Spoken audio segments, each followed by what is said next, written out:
अखिलेश यादव का एक छोटा सा प्यादा इन्हें हरा कर दिखाया। मैंने पहली बार ऐसा हुआ है कि पश्चिम में इतनी बड़ी जीत विपक्ष को मिली है। यहाँ पर हमारी सीट ऐसी है कि वहाँ पर आप सिर्फ मुसलमानों के आधार पर नहीं जीत सकते। जब तक आपको 36 बिरादरी का सपोर्ट ना मिले, वो अपनी हिम्मत पर और अपने मेहनत पर काम करेंगे और मुझे उम्मीद है कि 27 में बेहतर परिणाम होगा और हम सरकार बनाएंगे। आदाब, नमस्कार। वीओए इंडिया में आपका इस्तकबाल। मैं हूं सौरभ शुक्ला। उत्तर प्रदेश में कई सांसद ऐसे बने हैं जिनके बारे में समझना जानना बहुत ज़रूरी है।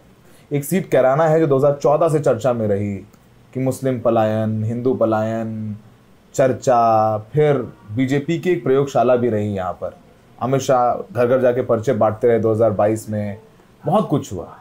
कैराना में इस बार भी लगा कि जयंत चौधरी चले गए हैं, बीजेपी के साथ क्या होगा। समाजवादी पार्टी ने इस बार कैराना से टिकट दिया इकरा हसन को। युवा इकरा हसन लंदन से पढ़ के आई और बहुत चर्चा में रही, हमने पहले ये बात कही। और इकरा कैराना से चुनाव जीत करके आई हैं और इतनी मेहनत की है इकरा ने कि मतलब इनके विरोधी भी जो बीजेपी को वोट देकर के आए तो उन्होंने ये तक कहा कि बेटी बहुत अच्छी, बेटी बहुत अच्छी है। ऐसे बोलते हैं ना वहाँ पे।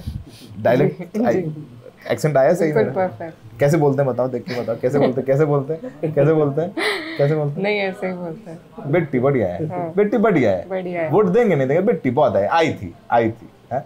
कैसा लग रहा है? How you feeling? अच्छा लग रहा है और थोड़ी घबराहट भी है और ये बड़ी जिम्मेदारी है। तो यही बस उम्मीद है कि जो मुझसे जितनी सारी उम्मीदें सबकी हैं उन पर मैं खरी उतर पाऊँ। तो अभी के लिए फुल्ली सिंक इन नहीं हुआ है, लेकिन धीरे धीरे हो जाएगा। फुल्ली सिंक इन नहीं हुआ। अखिलेश यादव से मिल के आई हैं अब लखनऊ में, क्या बोले अखिलेश यादव? सभी जितने भी नवनिर्वाचित सदस्य थे सभी की मीटिंग थी और पार्टी के लिए बड़ा दिन है, बड़ी खुशी का दिन है।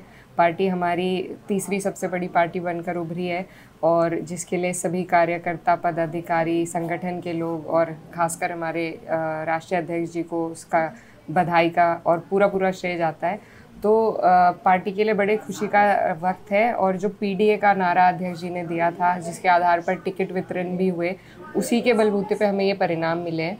तो अब यही है कि आगे भी हमें इस मुहिम को बढ़ाना है। सामाजिक न्याय के स्तर पर पूरी लड़ाई हर जगह लड़नी है, संसद में भी इसी के ऊपर मुद्दे उठाने हैं और 27 की जो तैयारी होगी हमारी तो इसी की बुनियाद पर होगी और 27 की तैयारी पर बहुत ध्यान देने की अब ज़रूरत है। आप इतनी युवा हैं और इतना तगड़ा प्रचार आपके खिलाफ प्रधानमंत्री मोदी भी आए कैंपेन करने, योगी आदित्यनाथ बीजेपी के लिए प्रचार करने 3 दफ़े आए, 4 दफ़े? 4 दफ़े योगी आदित्यनाथ जी आए, अमित शाह आए, जेपी नड्डा आए। तो बीजेपी की पूरी ताकत जो है कैराना सीट पर रही। कभी नर्वसनेस हुई कि अब आप इतने युवा, वैसे आपके वालिद साहब सांसद रहे हैं, आपकी माँ, आपके भाई विधायक हैं, लेकिन फिर भी लगता है ना कि मेरी पहला इलेक्शन है, फर्स्ट इलेक्शन है, आगे क्या होगा? थोड़ा डर लगा था?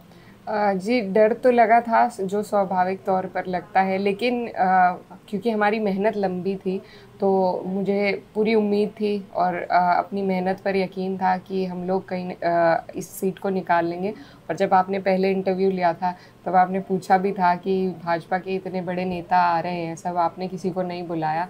और मैंने आपको कहा था कि हम यहाँ से संदेश देना चाहते हैं कि समाजवादी पार्टी की और अखिलेश यादव का एक छोटा सा प्यादा इन्हें हरा कर दिखाया। मैंने इकरा से पूछा था कि इतने बीजेपी से लोग आए हैं और अखिलेश यादव प्रचार करने क्यों नहीं आए, उसके संदर्भ में आपने कहा कि समाजवादी पार्टी का एक छोटा सा प्यादा बीजेपी को हरा करके दिखाएगा। उस दिन से, जब से हमने वो इंटरव्यू दिया था, तो तब से दिल में ये बात थी कि कहीं पासा उल्टा ना पड़ जाए।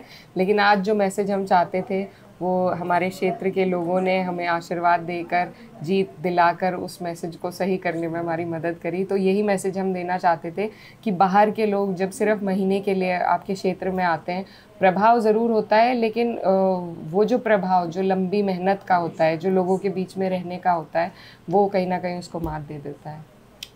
अब आप आएंगी लोकसभा में, अब आपकी क्योंकि 2027 की तैयारी की आप बात कर रही हैं, प्रायोरिटीज़ क्या होने वाली हैं आपकी? बहुत एक जेनरिक सवाल है, मैं एक सवाल और जोड़ देता हूं आपको, क्योंकि वेस्ट यूपी हमेशा पोलराइज रहा है, लेकिन इस बार उस धारणा को तोड़ दिया वहां की जनता ने। मुजफ्फरनगर समाजवादी पार्टी जीती और जयंत चौधरी के बिना, कैराना आप जीती जयंत चौधरी के बिना, सहारनपुर इमरान मसूद जीते जयंत चौधरी के बिना, नगीना इंडिपेंडेंट या अपनी पार्टी से चंद्रशेखर जीते।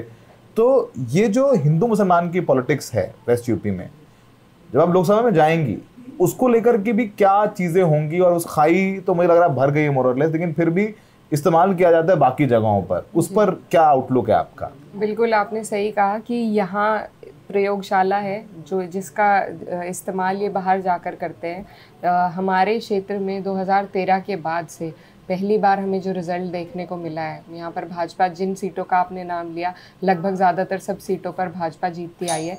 इस बार पहली बार ऐसा हुआ है कि पश्चिम में इतनी बड़ी, और जो पहला चरण था उसमें इतनी बड़ी जीत विपक्ष को मिली है यहाँ पर। तो ये एक हम सब के लिए बहुत खुशी का मौका है, और हमारे क्षेत्र के लिए ख़ास तौर पर कि वो जो खाई थी वो आपस में पट चुकी है। मेरी जीत खुद ही अपने आप में एक उदाहरण है। हमारी सीट ऐसी है कि वहाँ पर आप सिर्फ मुसलमानों के आधार पर नहीं जीत सकते जब तक आपको 36 बिरादरी का सपोर्ट ना मिले और आशीर्वाद ना मिले। और ख़ास तौर पर अगर मैं कह सकूँ तो हमारा जो क्षत्रिय समाज है, सैनी समाज है, जिन्होंने आगे बढ़कर, और दलित समाज जिन्होंने बिना चाहे हम उन तक पहुंच पाए या नहीं पहुंच पाए, इस तरीके से इन्होंने हमारे चुनाव को उठाने में, बनाने में, जब गठबंधन टूटा था उसके बाद चुनाव को बनाने में इन लोगों ने ख़ास तौर पर हमारी मदद करी। और फिर धीरे धीरे कारवां बढ़ता गया, जाट हो चाहे गुजर हो, उसमें कश्यप हो, सभी लोग जुड़ते चले गए। तो ये वहाँ से एक मुस्लिम महिला को इलेक्ट होना अपने आप में एक उदाहरण है कि कहीं ना कहीं वो जो भेदभाव की राजनीति है वो ख़त्म हो चुकी है हमारे इलाके में। और अब हमारी यही कोशिश रहेगी कि ये जो भाईचारा बना है इसको बरकरार रखें, इसको मजबूत करें और सभी को साथ लेकर आगे चलें, सभी के मुद्दे उठाएं और सभी को मजबूती दें। अभी जब चुनाव जीते तो फिर मुझे लगा कि बहुत बुजुर्गों ने आपको बहुत प्यार दिया है। मुझे लग रहा है कैराना की जो बुजुर्ग महिलाएं हैं या बुजुर्ग रहे, उन्होंने बड़े, चाहे वो हिंदू हो मुसलमान हो, सबने आपको वोट दिया है। जब चुनाव जीते तो उनका आशीर्वाद मिला, खुश हैं? क्या फीडबैक मिल रहा है कैराना से? बिल्कुल बहुत खुश हैं सब लोग। 2-3 दिन हमारे इसी उसमें लग गए कि सब आ रहे थे और सबने मुबारकबाद दिए। अब हमारा प्रयास ये रहेगा कि ये ओथ का सिलसिला ख़त्म हो, ईद भी आ रही है, उसके बाद हम खुद धन्यवाद के प्रोग्राम सभी जगह जहाँ जहाँ हमें वोट मिले वहाँ पर हम घूमकर सभी लोगों का धन्यवाद भी देना चाहेंगे। तो एक अपने आप में एक खुशी का माहौल है क्षेत्र में। और जो लोग 10 साल से सोच रहे थे कि उनकी भी सुनवाई कहीं ना कहीं होगी, तो वो रास्ता खुल गया है। तो अब कोशिश यही रहेगी कि सभी की उम्मीदों पर मैं खरे उतरूं। कैराना और मुजफ्फरनगर हारना बीजेपी के लिए मोराल में, भले सरकार बने लेकिन मोराल को कमज़ोर किया है आप लोगों ने। अब बीजेपी बहुत अग्रेसिवली तैयारी करेगी 2027 की, वहाँ पर उसे कैसे काउंटर करेंगे? और अब वो आपके लिए अब एक चैलेंज होगा, क्योंकि अब तक आप सामने वाला सांसद है उस पर सवाल उठा रहे थे, अब आप पर सवाल उठेंगे क्योंकि आप एमपी हैं। बिल्कुल, वो एक बड़ा चैलेंज है। जी हाँ। और ये बात बिल्कुल याद रखने की है कि हम ज़रूर पार्लियामेंट में इलेक्ट हो गए हैं, लेकिन हमारा जो प्रदेश है वहाँ पर भाजपा की आज भी सरकार है और इसका प्रभाव हमें अभी से देखने को मिल गया। सहारनपुर में और कैराना में, दोनों ही जगहों पर जो हमारे समर्थक थे उन पर अगले ही दिन 100 लोगों पर मुकदमे कैराना में हुए और लगभग इतने ही मुकदमे सहारनपुर में हुए। तो ये प्रशासन है, सरकार के अंतर्गत काम करते हैं, उनके दबाव में। और अभी से हमारा डे 1 से मोरल डाउन करने के लिए, एक दबाव बनाने के लिए इस तरीके का प्रयास शुरू हो चुका है। तो हमें तैयारी रखने की ज़रूरत है। और लेकिन मैं ये भी कहना चाहती हूँ कि हम लोग 10 साल से सरकार के बिना काम कर रहे हैं, चाहे स्टेट हो चाहे सेंटर हो, तो कहीं ना कहीं हमें आदत भी हो चुकी है और हमारी तैयारी भी उस हिसाब से रहती है। तो इनके हमारी मोरल तोड़ने से हम टूटने वाले नहीं हैं, हमारी हिम्मत बरकरार है और अब तो बढ़ा दी है लोगों ने। तो अपनी हिम्मत पर और अपने मेहनत पर काम करेंगे। और मुझे उम्मीद है कि 27 में जिस तरीके से यूपी में इस बार रिजल्ट्स देखने को मिले, तो 27 में बेहतर परिणाम होगा और हम सरकार बनाएंगे। आखिरी सवाल आपसे, अब जब आप जाएंगी लोकसभा में तो जहां मोदी जी बैठेंगे, अखिलेश यादव बैठेंगे, सोनिया गांधी, राहुल गांधी, ये सब लोग बैठेंगे और वहाँ इकरा हसन भी होगी। और आपने इसलिए कहा कि अखिलेश यादव का एक छोटा सा प्यादा, सो आपको पता है, नहीं पता है, आप पर आपके बारे में बहुत चर्चा है हिंदुस्तान में भी और बाकी इलाकों में जहाँ भी लोग हिंदुस्तानी हैं। तो Iqra Hasan as a parliamentarian Lok Sabha में कैसे देखती हैं अपने आप को? आपकी स्पीचेस में किन चीज़ों को प्राथमिकता देंगी? कैसे कंडक्ट करेंगे अपने आप को?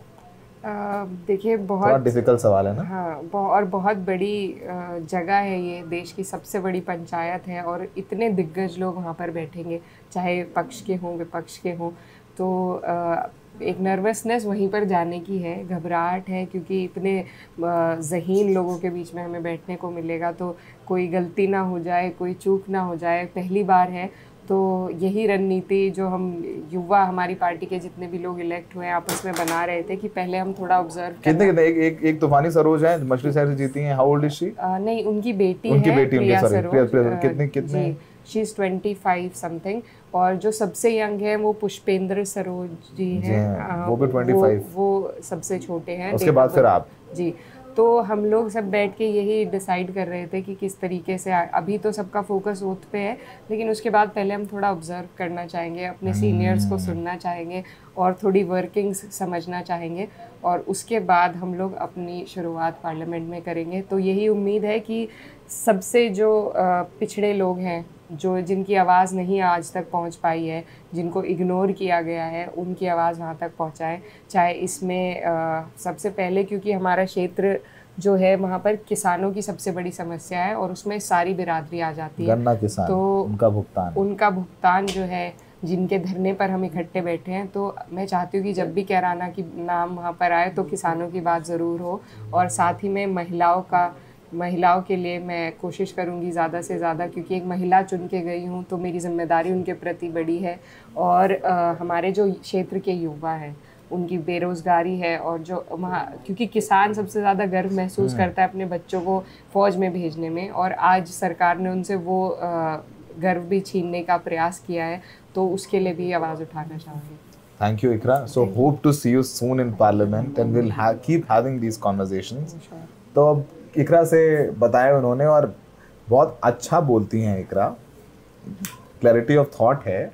अब इसी कसौटी पर उनको आजमाया जाएगा।